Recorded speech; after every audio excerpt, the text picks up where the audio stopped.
KZSU-FM Stanford, welcome to another edition of Hearsay Culture on the Hearsay Culture Network and KZSU-FM.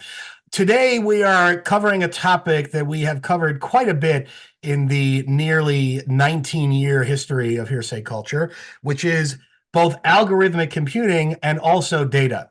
And you might be immediately thinking, if you're a longtime listener of Hearsay Culture, God, Levine, another book about data and algorithms. But no, I'm going to say to you folks, this is a different kind of book, because while there have been many books written about data and about privacy and about algorithms, this book, The Secret Life of Data, Navigating Hype, Uncertainty in the Age of Algorithmic Surveillance, co-authored by Aram Sinreich and Jesse Gilbert, is a little bit different. Now, I'm going to share my immediate caveat when, as I mentioned to the authors in our pre-interview, when Shiva Vaidyanathan says a book is good, I pretty much say, okay, it's good enough for me. But I'm going to read Shiva's backflap quote because I think it sums up why this book is a bit different. Shiva wrote, I've been waiting a long time for a clearly written book that cuts through the hype and describes how data, big and small, old and new, actually operate in our lives. Okay, that's pretty good. And we've seen books like that too. But neither utopian nor dystopian, The Secret Life of Data just tells it like it is. And that's what makes this book different. We have been discussing issues involving data and algorithms on Hearsay Culture going back its entire history. Of course, these issues are more pronounced today, June 10th, 2024, in light of generative AI's thrusting upon society just a couple of years ago.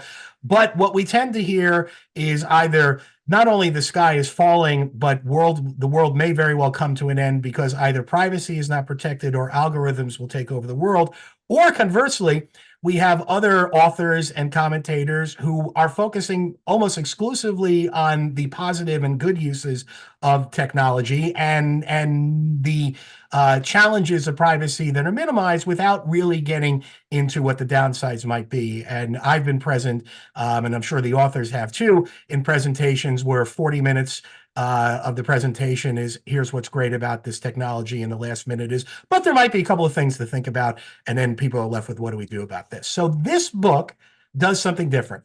This book runs through a number of case studies defining the terminology at the beginning of what that secret life is. What is the secret life of data? Now, much of it may not be secret these days if you are in the world that Jesse and I are, right, as people that focus in these areas. So they're not secret in that sense, but they are certainly secret to those who are not immersed in this space. And even so, some of this information is in fact secret. We don't know how much of these algorithms operate. The authors in their introduction define the secret life of data, and I'm not going to steal their thunder because I'm about to start asking a few questions, but I'm just going to quote their book. This is on page 7 of the introduction. The basic premise is simple, they write, though its implications are complex. There is no limit to the amount and variety of data, and ultimately knowledge, that may be produced from an object, event, or interaction, given enough time, distance, and computational power, which sounds very physical and very physics-like, but they then, I think, rephrase it for those that have to think about that one for a moment. In even plainer language, they write, it means that whatever we think we're sharing when we upload a selfie, write an email, shop online, stream a video, look up driving directions, track our sleep, like, in quotes, a post, write a book, or spin into a test tube, that's only the tip of the proverbial iceberg. And so the book then digs into that iceberg, helping us think ultimately about where we should be concerned, where we might be concerned, and where perhaps we don't need to be as concerned as we think we need to be. Aram Sinreich is an author, professor, and musician, chair of the Communication Studies Department at American University, has written several books that sadly I have never interviewed Aram, which I'm mildly embarrassed given the titles of your books, Mashed Up, The Privacy Crusade, The Essential Guide to IP, which is probably the most upsetting to me since I teach in the area, and A Second Chance of Yesterday. Jesse Gilbert is an interdisciplinary artist exploring the intersection of visual art, sound, and software design at his firm Dark Matter Media. He was the founding chair of the Media Technology Department at Woodbury University and has taught interactive software design at both Cal Arts and UC San Diego. Aram and Jesse, thank you for joining me today on Hearsay Culture. Thanks so much, Dave. Great to be here. So I'm going to jump right in with this subtitle, Navigating Hype Uncertainty. And I talked a lot about hype uncertainty in the age of algorithmic surveillance. The visceral reaction is, boy, shouldn't we be nervous about algorithmic surveillance? And yet you point out throughout the book, and I've mentioned in the introduction, that there's a lot of hype around it. So what is that hype? So, first of all, funny story. We This whole book has been plagued with metadata errors. What makes that funny is that our whole first chapter is Yeah, about it's called that metadata. is metadata. Yeah, Yeah. So actually, the title that you just read out loud is a metadata error. The actual subtitle of the book begins navigating hype and uncertainty. Oh my God. So Aram, I didn't want to be a rude interviewer because the question I was going to ask, and I decided this isn't the BBC hard talk or something like that, is I'm not sure I understand the subtitle.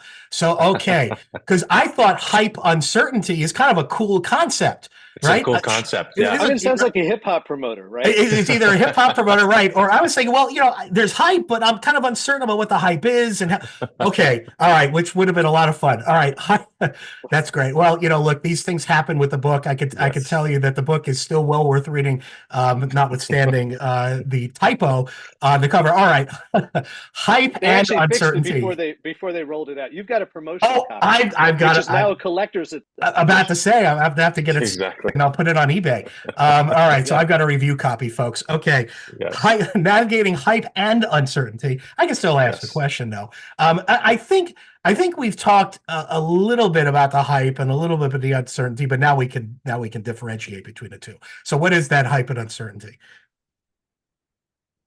Well, I mean, I think it's a great question, and thank you so much for that introduction. It's great to have someone lay that out for us. A lot of what Aram and I did in thinking about the book and researching it, writing it, speaking to a bunch of experts is really trying to get underneath. What is the practice now? How do people think about what they do Mhm. when they're working in these data fields? And I think there's a real tension, as you pointed out, between kind of the marketing points of view, the ways that technology is boosted, the kind of utopian vision of technology, or the vision that is spun in the marketing of the tech in order to get us to more fully embrace it, to bring it into our intimate lives, to bring it into our workplaces, to bring it into the decisions that we're making on a daily basis. And I think that this push that the tech industry has made over the last several decades to really move from personal computing to this kind of mass deployment on a global scale of networks, and how we have really embraced tech is driven by that utopianism and by that Mhm. kind of frontier mentality, right? Mhm. So navigating the hype is also making smart choices about what we do decide to do. It's about thinking, together about what is really being done with us, with the data that we produce, with our actions and our intimate connections.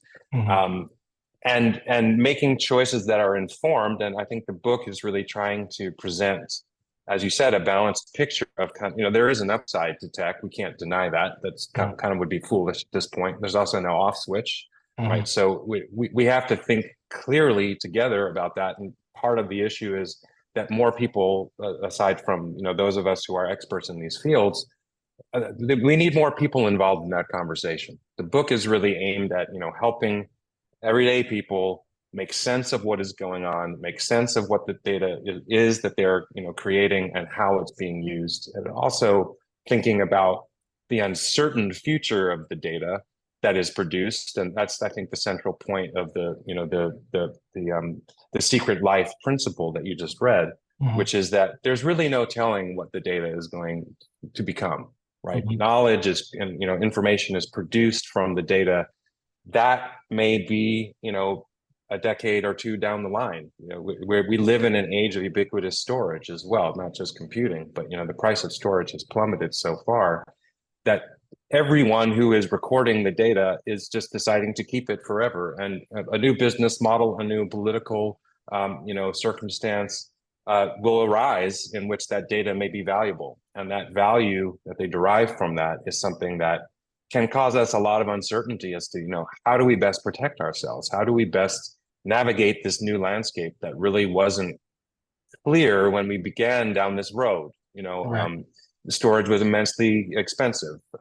Computing power was not ubiquitously available, right? We have more power on a smartphone that we're carrying in our pocket than, dozens of computers that we had, back in the 80s, right? So this is really a new landscape. And for many of us, sort of the conceptual framework, the way we think about our lives, which is now so completely immersed in this data field, hasn't evolved to the Mm-hmm. point where we can kind of, effectively navigate that landscape.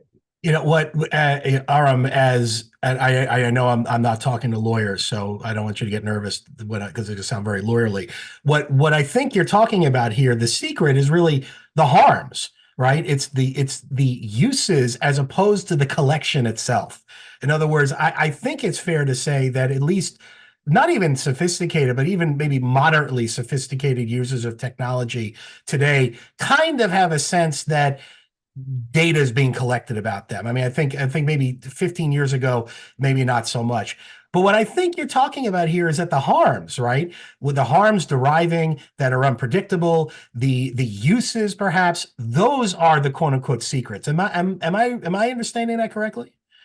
Well, harms is one important framework to look at, because Mhm. what we are looking at, a lot of what we discuss in the book is the kind of undermining of democratic norms, Mhm. the kind of infiltration of intimate relationships with data systems, the acceleration of bias and error, and to a certain extent malevolence through the institutionalization of algorithms in our justice systems, our medical systems, our financial systems, our educational systems, and so on.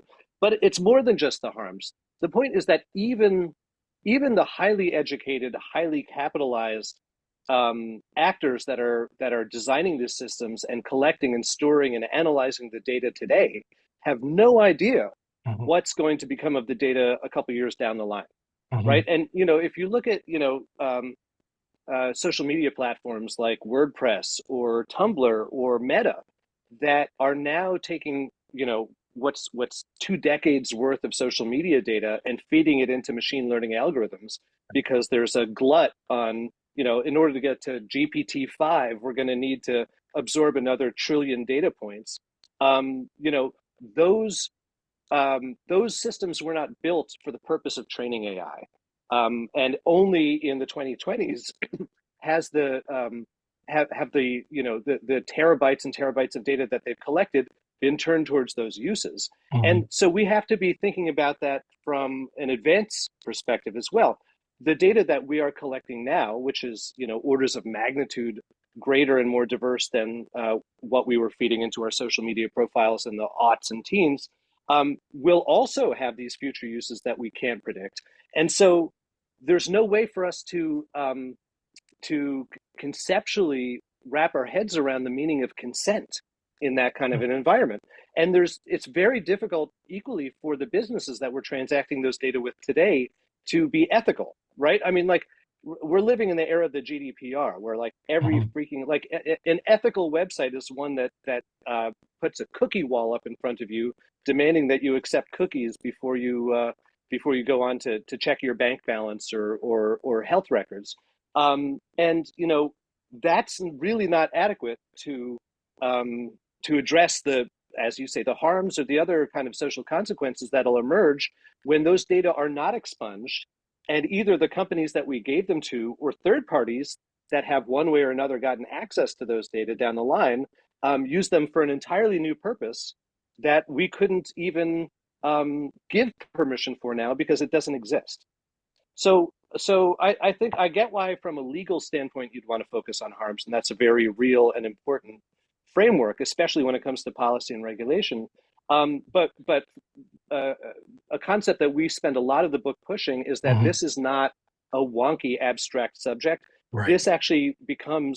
This changes the way that parents relate to children, and that lovers meet and sustain a relationship over the course of a lifetime. This changes the way that we understand ourselves in terms of our identities, in terms of our relationships to our own bodies. There is no human cultural system that is not thoroughly being datafied at the moment, and therefore that's not subject to the whims of future actors once new uses are found for those data. And so, building right off of that, Jesse, I'm going to quote your book again on this point because this is something I wanted to ask you about, and Aram set it up. You write for better or for worse. You're talking about the stack, which for those that aren't familiar, right, are the more or less the layers that create the internet and create computing technology and so forth. For better or for worse, the stackification, which I'll ask you to explain a little bit more in a moment, of our bodies and our environment likely means that the physical world will inhabit and will start to behave more and more like the internet. And our offline and online experiences will become less and less distinguishable from one another. Now, I read that one and I thought, whoa, wow, I've got to ask the question. I was going to ask it later, Aram, but since you teed it up so nicely, I'm going to ask Jesse, can you explain how our physical lives look more and more, or could look more and more like the internet?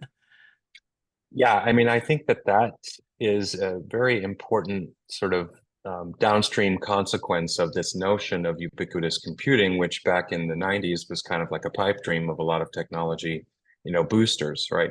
The idea that we are surrounded by sensors, we are carrying biometric devices, we are, engaging in wide-scale video surveillance in urban areas, we are, essentially creating a data-rich environment that spills out beyond the borders that we used to think that computing occupied, right? So, we would think of them as, I have a laptop, I have a computer in my office, I might have a smartphone, but those are sort of contained environments. And what really happens when you build out the implications of the sort of emergent almost fractal networks that we have built, which are, now it is, impossible to run a public business without providing Wi-Fi, right? We have ubiquitous 5G networks. We have, the doorbell cameras and dash cams. We have sensors that are, governing, and observing how we are driving, right? We have not only moved beyond what we had thought of as kind of the playing field for technology, but we have really, it has pervaded almost every aspect of what we would call sort of daily activities, to the point that, we have biometric sensors that are now being used for shopping or to pay for, a metro ride. We have face tracking that is deployed in a number of levels in law enforcement, and you have to consent to that when you're going through an airport. You might have to consent to that at a business. Provision of all of this, it is the groundwork that then what we're trying to point out is that the idea of a stack, which is essentially the bridging between the physical and the logical layers within a computing system, has been greatly expanded, and in fact we have to understand it as a networked metaphor now, where effectively there are peers within all of that, and we are only part of that system. Even if you decided you didn't want to carry a phone or wear a biometric device, we are still implicated if you have any kind of activity within this sort of datafied society. You are part of that, and also the people around you are part of it. So your networks, social, personal, professional, are all effectively reporting on your behavior without you participating, right? So if you think of air tags, for example, which is a popular example that has a very clear utility for us, to find lost objects, to find items that are of value that we might have left behind. And we think about, well, how is this actually working? That this air tag is reporting its location to me. I am not near it. I have not placed it into a computing network. There is an ambient network, typically piggybacking off of other people's devices as they carry them. Right. And effectively what we have done is extended out the terms of service to say, if I have an air tag, I have the right to piggyback onto anyone's data network and provide that location. And effectively, when I purchase a phone or decide I want to activate that, what I am saying is I give permission to become an ambient computing device for other purposes that I might have no idea about, right? I might be walking through an airport and reporting on your bag that you've left behind. This is the sort of expansion of the business case and the use case, and also kind of the acquiescence to this ambient environment that we're now living in, which we obviously get benefit from. But I think we have to ask the question of what are the implications of this, and what other uses could there be? So just to add on to your yeah. question, Dave. Mm-hmm. So you asked, like, what does that mean for us as human Mm-hmm. beings living Mm-hmm. in a social and cultural environment? And also what it means generally. Yeah. Mm-hmm. Right. That we now live within the internet rather than the internet living within our devices. Mm-hmm. And so think about like the kind of language and logical structure of the internet that we've grown used to with our point and click mice and our touch screens, where one object might link to another object. Or if you want more information about something, you can hover over it and get the metadata, right? Or look at the properties of it. Those kinds of links are now more and more permeating our physical world. So, right now in New York City and Dublin, there's a thing called the Portal, which you may have talked about previously on your show, which is essentially a huge interactive audiovisual display that creates a kind of sense of physical co-presence between pedestrians in these two cities that are thousands of miles away from each other. And that's a kind of, right now it's a gimmick, right? But more and more and more and more, and especially once we adopt more kind of immersive technologies like VR and mixed reality and stuff like that, the physical proximity and physical experience will become secondary to, or just one more layer in this kind of like heightened proprioceptive networked experience of being alive, where people in Dublin or in Guangdong or in Myanmar might be just as physically present to you and informationally present to you as somebody passing you on the street. And it's not as simple as, well, back in the 90s, it was like, now I can write an email and anyone can receive it, or I can put up a website and anyone can access it. No, it's not that at all. It's that all of the kind of social hierarchies that begin with proximity get overturned and upturned. And the kind of presumptive anonymity that people have enjoyed in cities for hundreds, if not thousands of years, goes completely out the window. So, right now you go to a website, you're curious as to like, oh, what's that cool sweater that someone's wearing? You click on it, you get the information. Oh, I could buy the sweater at H&M for $79. Here's a link. We are now years, not decades away from being able to do that in the real world. You see somebody walking down the street holding a cool audio device. You look at that audio device and you are presented with the opportunity to purchase that device yourself. You're walking down the street and you wonder what this building is. You look at the building and the metadata overlays that building instantaneously and tells you who owns it, when it was built, what businesses it contains, how much it costs to enter, et cetera, et cetera, et cetera. Right? So these kinds of point and click and link and hover and metadata experiences we're used to from the web are now going to be part of our lived experience on a daily basis. Oh, you run into somebody at a party, you no longer have to say, oh yeah, I think, remind me how to spell your name, because you don't actually remember what their name is. So my name is D-A-V-E. Oh, Dave, I was wondering how it was pronounced. Yeah. Right? No, because like your entire LinkedIn is going to be floating above your head as soon as I see you at the party. I'm gonna be like, Dave, how's your wife Marjorie? Are you enjoying your radio show? I'm going to know everything about you before I even talk to you, right? And that means that all of the kind of negative downstream consequences that come from being on the internet, the trollery, the hacking, the surveillance, all the kind of stuff that we cringe at and are so happy to put down our phones and turn off our laptops because we get away from it, will be inescapable. Those will be lived dimensions of. There's no place we will go that Russian trolls can't mess with. To put a fine point on it in our daily lives. And even if you look at the kind of non-malicious but annoying stuff about the internet, like 404 errors when you go to a website and the website's down and it's not working, or link rot, where somebody links one web page to another, but then the second web page disappears and the link is dead. Right. All those kinds of problems and errors that the internet is rife with will now be part of our lived daily experience that and as we come to rely on this kind of hyperlinked cultural and social experience more and more and more, those kinds of errors will impinge on more and more and more of our needs and expectations from the moment we wake up to the moment we go to sleep.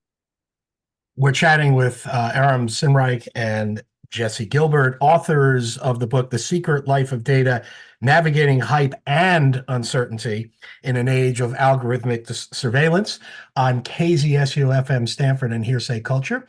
KZSU is a nonprofit, non-commercial radio station at Stanford University that requires donations from listeners to continue its programming.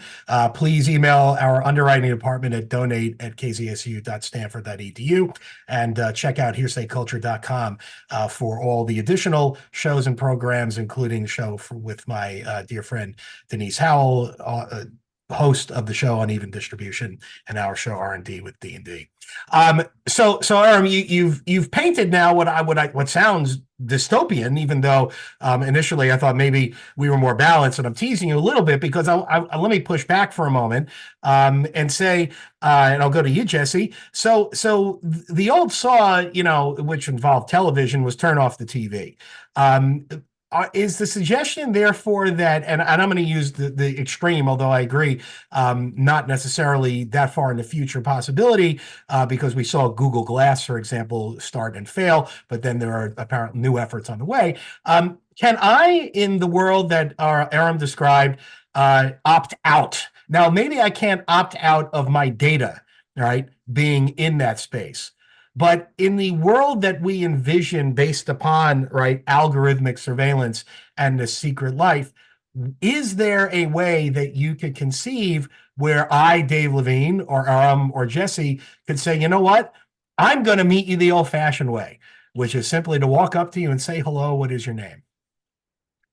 Yeah, I mean, certainly, people are going to have all kinds of options of that, again, to determine what technologies they're going to invite into their daily lives, right? Mm-hmm. And I think that the point that we're making is that as these infrastructures are built out and scaled to a societal level, it's going to be harder and harder to do. And Mm-hmm. from a data standpoint, yes, there really is no opt-out at this point. We can triangulate between data points, and we can, the researchers have shown how easy it is to de-anonymize data.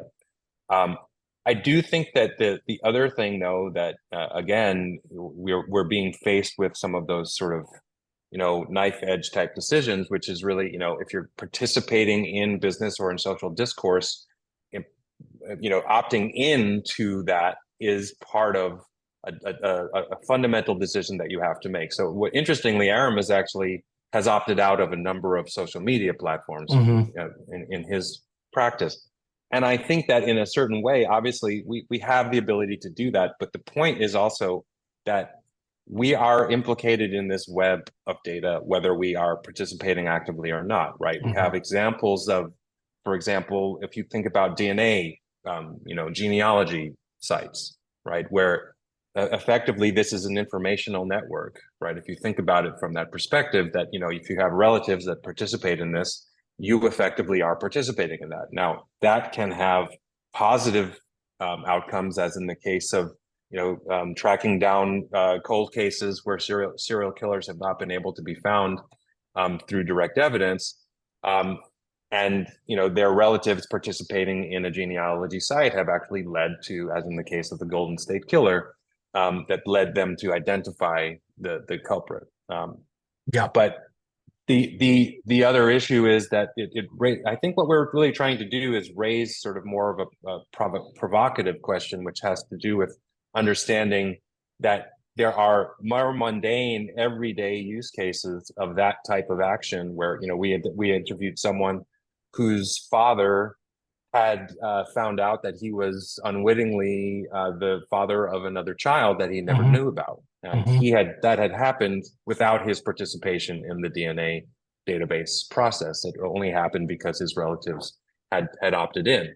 Right. And what I think is interesting about that conversation is, rather than going into kind of a binary point of view here, which is to say, this is a good or bad thing, is to say, well, how do we balance the rights of the person who was searching for his biological parents via a genealogy database with the privacy of the person who hasn't even participated in it. And what I think the point we're making here is that, our ethics and our sort of conversation at a societal level hasn't caught up with the capabilities of the technologies. And that effectively you can actually balance both points of view. So you can say that, certainly someone has the right to research, if they were put up for adoption or if they didn't know their parents, they have a right to do that. And we can all probably put ourselves in those shoes and say, if I was in that place, I would probably want to know. And then we can also balance that with, well, what happens to someone who suddenly has kind of like a life-altering identity moment where they find out about a child they didn't know about without actually having made a decision to participate in this technological framework, right? And I think that, the question there is that person didn't have an opt-out, right? They can't, unless we are saying that we all have the right to control each other's behavior and say, well, you shall not participate in this because of a hypothetical revelation that may happen downstream, is really to say that, as these data systems grow and as we participate more and more in them, there will be more and more of these kinds of questions that arise, which have to do with the social reality of our, lived experience, right? Where we have all of these networks, whether we think of them as data networks or social or, physical spaces that we inhabit, that actually implicate us in this process. And what we really need to do, rather than thinking that we can just say no to it all, is to have a more open and nuanced conversation about it, where we are balancing the rights of companies to, scale and to offer services, and the rights of individuals to maintain a kind of sense of self and thinking about what happens when these are in tension. So these, go ahead.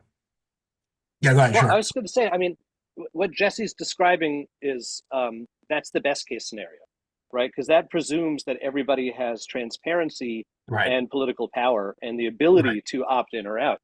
But there are a number of case studies we talk about in the book where those are not the case, right? So, for instance, while the U.S. was in Afghanistan between 2003 and 2020 or whatever it was, or 21, the U.S. and the UN built a genetic database of basically everybody on the ground in the country. Like 6 out of 7 people were in this genetic database, and aid was contingent on participating in that database. And it contained not just people's genetic profiles, but all of the metadata about their lives, where they lived, how old they were, who was in their family, whether they'd cooperated with the American military. And then the U.S. pulled out of Afghanistan and left the databases behind. And within a week, the Taliban had access to all of it. And all of a sudden, like, all these American collaborators were like, identifiable via genetic information, via facial recognition, and so on. And at no point in time, and this is on record from the U.S. military itself, had anybody thought, well, what's going to happen with these data after we collect them and after we have our way with them? Right. And if you want to go even more into the kind of compulsive side of it, the coercive side of it, right now, for the last 6 years or so in China, police have been intercepting people who are suspected of belonging to the Uyghur ethnic minority and collecting their biometric data to feed into a database against future forms of surveillance and oppression. Just, in order to have those data on hand and to be able to process them and to analyze them in ways that will lead to even more kind of dystopian outcomes, such as what's sometimes referred to as an ethnic alarm, where based on their genetic profiles, the anticipated faces of people belonging to an ethnic minority are fed into facial recognition databases, and then police are empowered to intercept people suspected of belonging to those minorities on the streets, just based on the algorithm having pinged them, right? So, or if you want to look at like what like Sam Altman is doing with WorldCoin, which is going into like desperately poor and needy communities in the so-called developing world and basically giving people cryptocurrency in exchange for an eye scan, knowing that the value to his company of those eye scans is going to exceed the value on the marketplace of the cryptocurrency, right? And none of these data collection points of presence involve even the people who are doing the data collecting actually thinking through the long-term consequences of the data that they're capturing. Well, isn't it more? Yeah, I mean, I would suggest that the challenge, it's a bit even more complicated than that, which is kind of where I want to follow up here, right? We're talking about, and we haven't brought it up yet. We're talking about private entities for the most part, right, who are developing these technologies. And you draw this distinction in the introduction and repeatedly in the book. The internet, having been developed by DARPA, had inculcated in it, just because it's a federal government entity, public values. You referred to OpenAI, which ironically is hardly open, but is driven by Sam Altman's and Bill Gates or Microsoft's, right, pecuniary interest, i.e., profit making. So the challenge here, it seems to me, and this is what I want to ask you, Aram or Jesse, right, is if we agree that these are problems, which I think not everyone would, by the way, but many would, but if we agree that they are problems, is the problem really that they're not thought about, or is that they're just not that important? Because we are operating the entire technological ecosystem's development or innovation process primarily through the lens of profit making, primarily through the lens of who's first, as we know, right, and who can capture the market as quickly as possible. Going back to this is way too long a question, so I'm gonna stop it this way. It's a good one, though. It's a good, yeah. Well, thank you, I appreciate it. The edited version of me says you should have asked this question in about 80% less words, but okay. You brought up the example in the beginning, right, of data being collected by Facebook, by Meta, which is now being used for entirely perhaps unanticipated, right, use, which is training generative artificial intelligence, right? But of course, from a contract perspective, I suspect this is true, but certainly from a private interest perspective, the answer is, well, we own the data and we can do what we want with it. So isn't this? I'm not sure who to ask this question to, Aram. I'm not sure there is an answer, frankly. But is the challenge here more that it's not thought about, or that isn't on the radar screen because it's not a concern to the people that are creating the technology? Yeah, it's a vicious circle. It not only is it in the interest of a lot of these state and commercial actors not to think through it too hard, but in a way they have a fiduciary duty not to, right? In order to maximize the kind of probability space for future profitability, they have to, the collectors of the data have to be open to as many possible uses for as much possible data as they can, right? And as Jesse alluded to before, the geometrically plummeting price of storage means that that basically everything that happens within range of a network sensor gets stored forever, and infinitely recopied and reanalyzed and recombined with other data sets. And we have that from the CEO of a major data brokerage company who told us that, who said, it's worth, the storage costs so little, it's worth more to us to hang on to everything than to try to parse through it and figure out what's valuable and what isn't, because we don't know in advance what will be or what won't. So all of this takes place and can only take place in an environment that doesn't have either a robust regulatory approach to data, rooted in human rights law and the kind of civil rights consequences of data usage, and B, a kind of common ethical parlance to discuss the consequences of data at the kind of human level, right? And obviously, like, you're a law professor, the relationship between law and ethics is complex, but there is one, right? So the more of a conversation we have about this at the ethical level, the stronger support and clarity there will be for a comprehensive regulatory approach to minimizing the potential harms of these data systems. And that's why we wrote the book, is you can't have you can't have successful policy with actual consequences unless you have widespread voter support for those kinds of policies. And you can't have widespread voter support until the voters actually know what's at stake and are able to internalize it. Well, and that's where I want to go in the last 50 or so minutes we have. This comment reminds me of a wonderful book whose author I had in the show a number of years ago, Shannon Valor's book, Technology and the Virtues, which gets to these issues of ethics and the work that I've done through Princeton Center for Information or Information Policy and Ed Felton's work on ethics in computing, all come to this point. Jesse, I want to ask you, the documentary from a few years ago on Netflix, Coded Bias, which I'm confident you've seen, and if listeners haven't seen, it's highly recommended. One of the commentators, and I should have pulled the name, and I apologize to listeners for not having it, but one of the commentators in this wonderful documentary that's a few years old now, but still highly relevant, pointed out more or less that we put chips we can put microchips in our pets, our dogs and cats, in order to track them, and that this commentator doesn't want to be a pet. In other words, I don't want a chip in me, and it raises, I think, a fundamental question to which is a thread throughout your book, which is ultimately, what does it mean to be human in this kind of environment? So here's the question I want to ask you, Jesse. The ethics of putting a chip in a dog, are certainly palpable. But when we're talking about putting a chip in a human being, right? Certainly human beings are more concerned about that, and we should be more concerned as a society. However, some people want chips.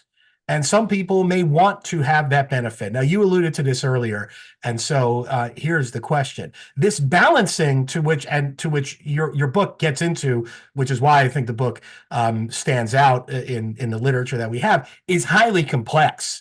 So, in 12 minutes or so, I want to talk about what that balancing might look like. Yeah, we'll solve it in 12 minutes here on the Hearsay Culture Network. What does that balancing look like? I'm going to use the microchip example, Jesse. So in a world where we are choosing, right, using ethics and values and regulation and law and humanity as our vectors, what does the process look like to choose whether a chip goes into a human being? And I'm not talking Elon Musk and that kind of stuff, which I just want to leave aside completely. Yes, please. It's an interesting question and interesting framing. I'm if you'll forgive me, I'm going to push back a little bit on that. Go ahead. Go ahead. Sure. Yeah, because I think that effectively, what that question does is,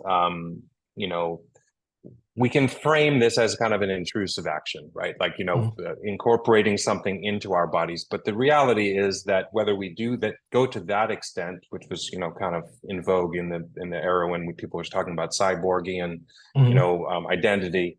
But effectively what we've done through the sort of incorporation of all of these different kinds of, biometric sensors, participation in a regime of data collection, whether it's at a personal level down to our physical bodies, or if it's our bodily cycles, it's our emotional cycles, our purchasing habits, all of those effectively.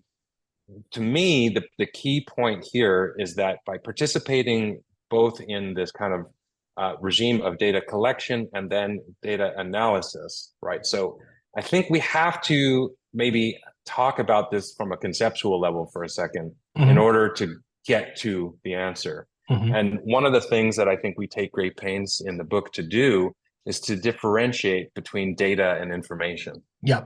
And information fundamentally, so first of all, data itself is subject to bias in terms of the regime of collection itself, the ideological, technological frameworks that define what data is collected and how.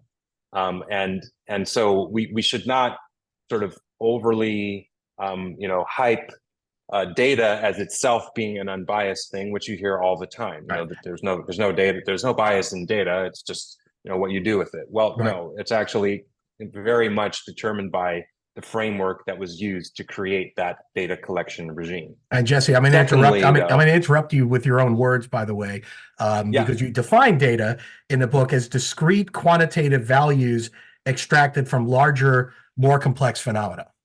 Yeah. Yeah. Right, which I think again is in some sense a neutral description. I think it's accurate for the purposes of the argumentation, but it's not.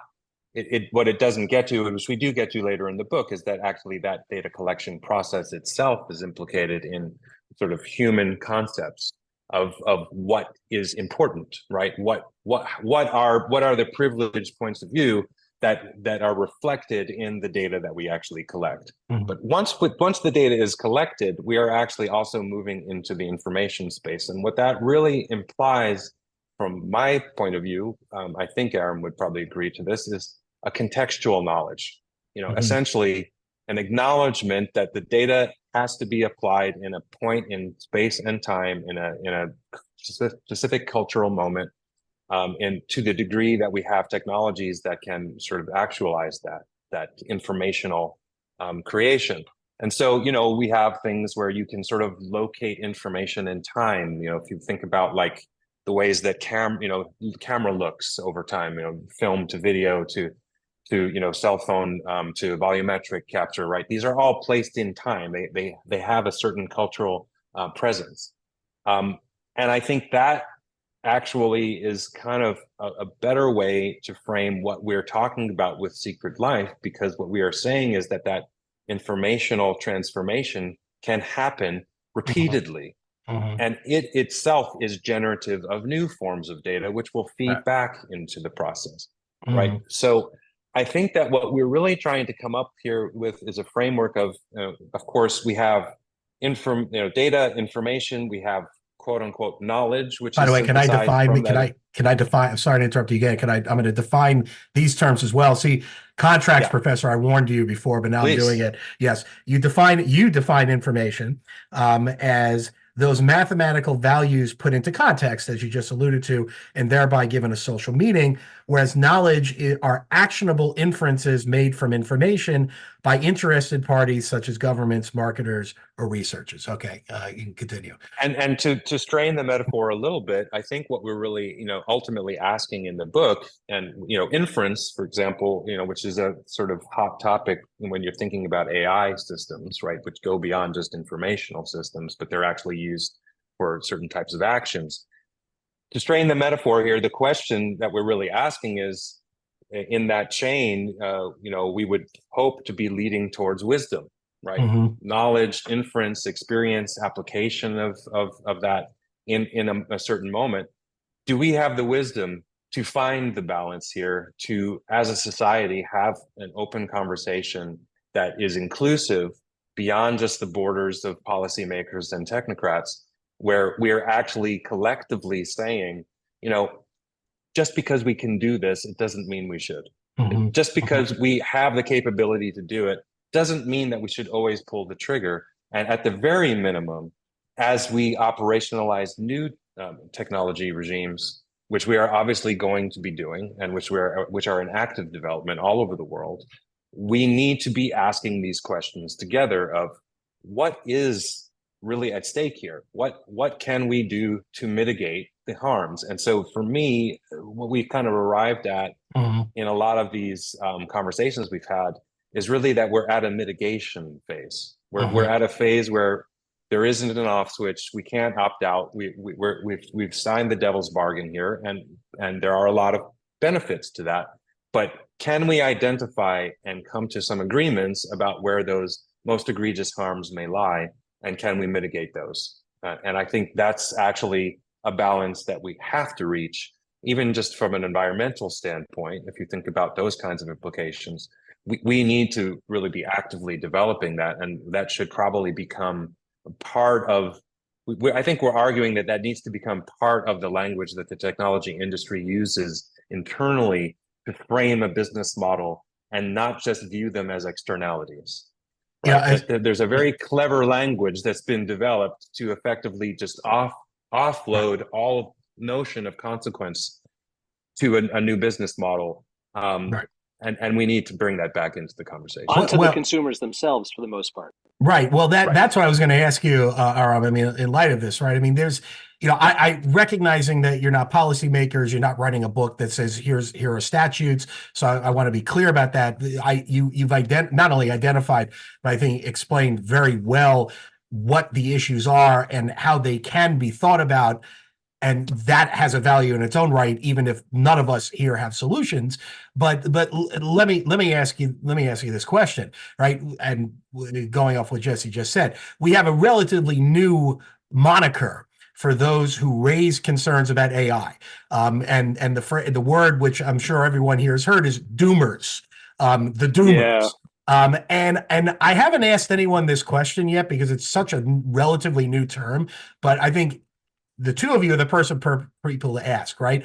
As I understand the term doomer, right? A doomer is someone who views AI as ending the world and doesn't see the positive uses at all, and ultimately has a cynical and pessimistic and an older phrase that was used to identify anyone who criticized the internet, Luddite perspective on technology. What's your reaction? By the way, first tell me if you think I'm defining it correctly, because that may not be the right definition, but that's my understanding. You're absolutely defining it correctly. Okay. All right. So go on. What do we make of doomer as what I view to be a dismissive view of many legitimate concerns with regard to technology, which doesn't diminish their positive uses? We actually have we've thought about this a lot, and we talked about this a lot throughout the entire process of writing the book, and since it's come out with a bunch of different audiences and constituencies. Here's the problem with the kind of like, boomer versus doomer duality. Yeah. Both of those vantage points not only suffer from being kind of monolithic and extreme and polarizing and irreconcilable, but they both kind of presume this like inevitability narrative. Like, well, GPT-5's coming and GPT-6 is next, and just strap in. You can either get with the program or you can just kind of become a dinosaur and your bones will be paved over by the march of progress. And neither of those is really useful if you're interested in trying to broaden kind of political agency and ethical sensitivity surrounding the adoption of technology in society. So the way that we bypass that question and avoid being either, boomers or doomers is through what we call data kindness. And the argument here is that the future is not inevitable. The future is unwritten. It's in the process of being constructed all of the time. And there are a lot of stakeholders who are very invested in different visions of the future. But it's not a question of going forward versus going back. It's a question of how do we want to go forward? There are actually multiple paths forward towards many different potential futures that look very differently from one another. And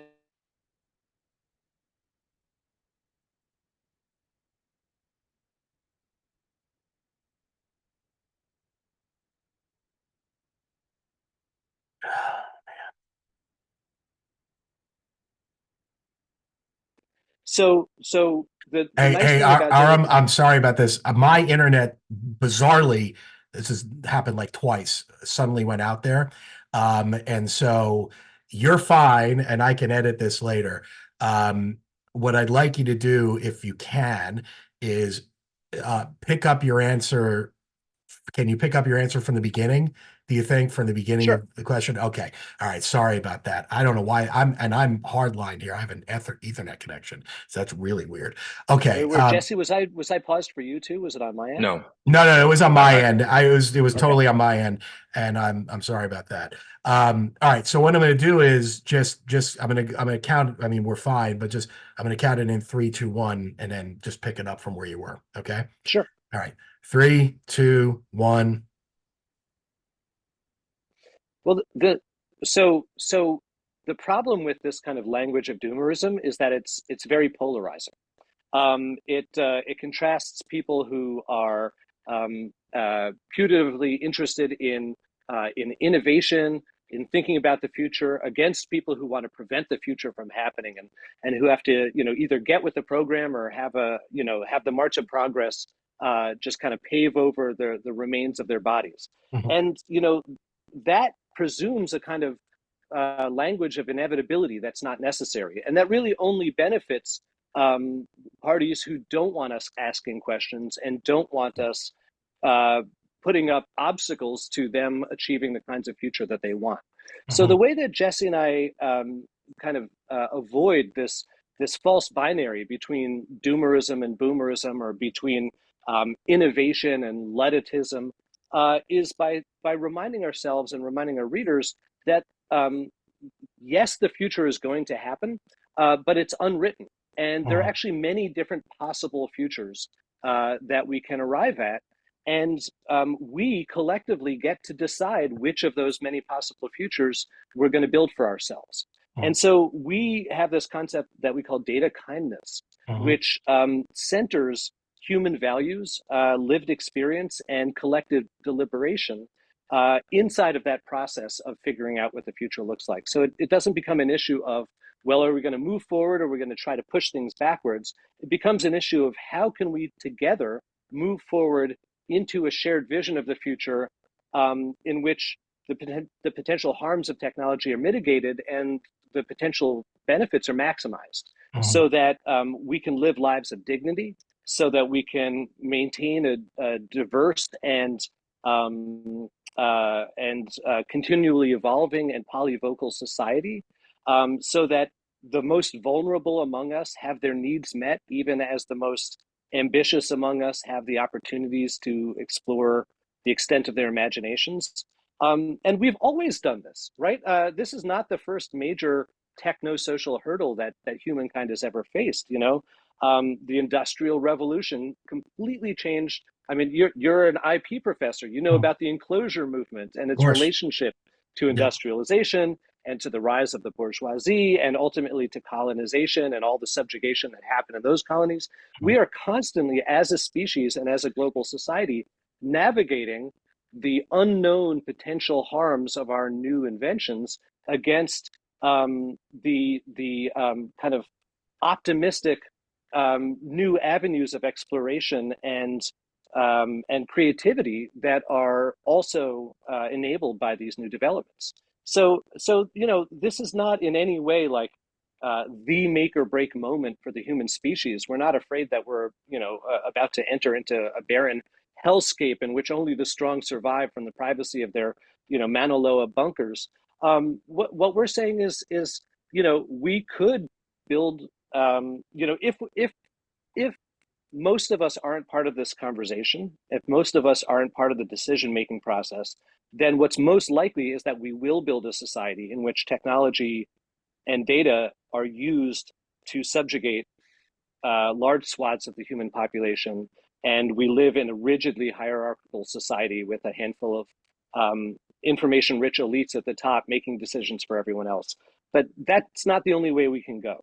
We can actually build systems that privilege multiplicity, and that have humans centered in design, and that triangulate different perspectives into a kind of tapestry of data, rather than trying to force everybody into one rigid vision of what the world looks like. And we have a lot of case studies and expert voices in our book that point us to various initiatives that move in that direction.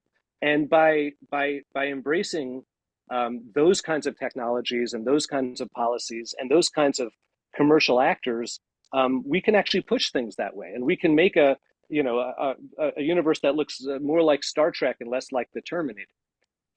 The Secret Life of Data, Navigating Hype and Uncertainty in the Age of Algorithmic Surveillance. The secret life being the things that happen afterwards. And that is where the book, aside from the balancing, makes a huge contribution. The authors are Aram Sinreich and Jesse Gilbert. Thank you so much for joining us today on Hearsay Culture. You're listening to Pleasure to be here. KZS. Thank you, Thank you Dave. so Thank much. you. You're listening to KZSU-FM Stanford and Hearsay Culture. Check out hearsayculture.com for all of the additional programming on the Hearsay Culture Network, including, and Aram kind of referred to it a little bit, Denise Howell's Uneven Distribution show, which is built off of William Gibson's famous commentary about the future not being evenly distributed, as well as R&D with D&D, and my show Secrets. Stay tuned for KZSU for more diverse programming, and have a great day.